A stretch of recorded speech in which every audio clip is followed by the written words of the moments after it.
একজন খায়রুল আনাম। একদা মায়ের কোল জুড়ে এসেছিল এক সন্তান। কেউ কি জানতো একদিন সে হবে সমাজের আইকন? হাঁটি হাঁটি পাপা করে বড় হয় আদরের ছোট ছেলে, বন্ধুদের সাথে সুন্দর মিশে পড়ালেখা হেসে খেলে। মাধ্যমিক এনায়েতপুর ইসলামিয়া উচ্চ বিদ্যালয়ে পড়ালেখা, আরও কমার্স কলেজ, ঢাকা সিটি কলেজে জ্ঞানের প্রদীপ দেখা।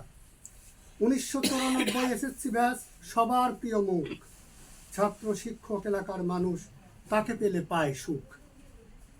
সদা হাস্যোজ্জ্বল মুখখানি তার, সর্বদা বিনয়ী আচরণ, বোনের বিয়োগে মুশফিকা স্মৃতি পাঠাগারের করেন পত্তন।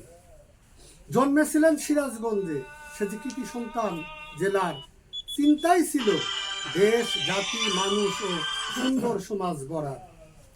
এলাকার যত শিক্ষা প্রতিষ্ঠান, জ্ঞানীগুণী যারা আছে, সকলকে আনেন একই মঞ্চে তার প্রতিভার ধাঁচে।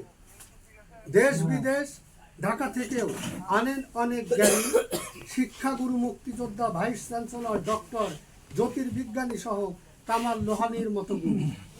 সুশিক্ষা, শুদ্ধ বানান, সাহিত্য চর্চা, গণিত অলিম্পিয়াড, বই প্রকাশ, বইমেলা, জ্ঞানীগুণীদেরকে নিয়ে গড়ে তোলেন এক স্কোয়াড। চিত্রাঙ্কন, বিতর্ক প্রতিযোগিতা, ডালবার, ট্যালেন্ট বাছাই, আবৃত্তির আয়োজন, সবই আছে, থাকবে আগামী, নেই শুধু আনাম মহাজন।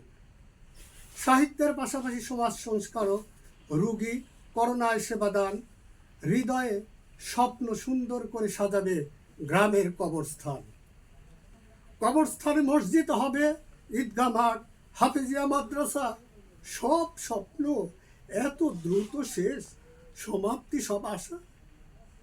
কাঁদে আফিফা, কাঁদে আরিবা, নোমান, কাঁদে সহধর্মিনী, কাঁদে পাঠাগার, স্বজন সুরিত, মমতাময় জননী।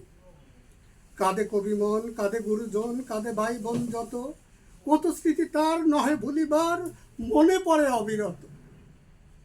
দরদিরা খোঁজ রেখো সদা, পাঠাগার সহ আনাম পরিবারের, সে চলে গেছে স্মৃতি রেখে আজ বাসিন্দা যে কবরের।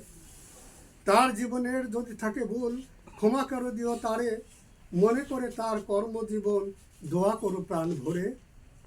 প্রার্থনা করি মহান প্রভু সব ভালো করুক দান, করুন তাকে জান্নাতুল ফেরদৌসের মেহমান। আমিন।